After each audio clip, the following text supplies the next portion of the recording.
Nitong nagdaang weekend, naging mainit ang talakayan sa Bicameral Conference Committee para sa panukalang 2026 National Budget ukol sa medical assistance to indigent and financially incapacitated patients o MAIFIP. Mula kasi sa 24.4 billion pesos sa National Expenditure Program ng Pangulo, naging 51 billion ito sa BICAM. Ang MAIFIP ay tulong medikal sa mga Pilipinong indigent o financially incapacitated na hindi kaya magbayad sa ospital. Pwede itong gamitin sa inpatient at outpatient services, comprehensive check-up, dialysis, gamot at professional fees ng doktor. Hawak ng Department of Health ang pondo ng MAIFIP. Pero sa mga nagdaang taon, lumaganap ang paggamit ng guarantee letters o GL mula sa mga politiko gaya ng mga senador at kongresista na nangangakong bibigyan nila ng tulong medikal ang isang pasyente. Karaniwang susulat o pupunta sa opisina ng politiko ang nanghihingi ng GL. Hindi yan pork barrel. Hindi namin iaalaw magkakaroon. Pork barrel, medical assistance yun, diretso.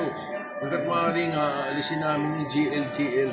Pero sa paano Diretso na magiging sa sistema? DOH at diretso na PhilHealth ang funding. Ang plano dito sa MAIP, i-allow ito sa mga private hospitals. Para pwede mag-private hospital ang mga indigent patients. Lahat na mahihirap, pwede accommodate sa mga private hospitals. Pero para sa ilang taga-civil sector, walang ibang muka ang MAIFIP kundi pork barrel. Sabi ni Cardinal Pablo Virgilio David sa kanyang open letter sa mga senador at kongresista, gumagana raw kasi ang MAIFIP sa pamamagitan ng guarantee letter system kung saan makakakuha lang ng tulong kung may endorsement letter mula sa politiko. Hindi na raw karapatan ang healthcare, kundi patronage system na ginagawang utang na loob ang karamdaman.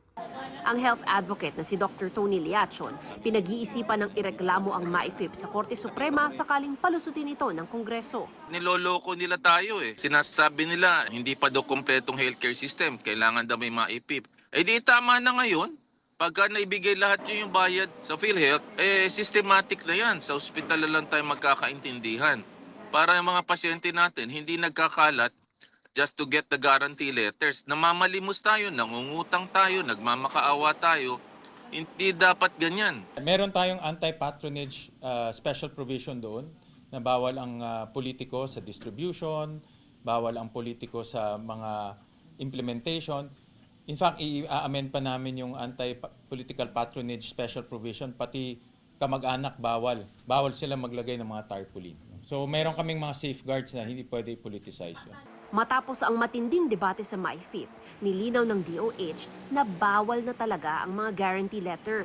Hindi rin daw kailangan ng GL para makakuha ng MAIFIP. Sabi ng Supreme Court decision, dapat ang budget execution sa DOH lamang.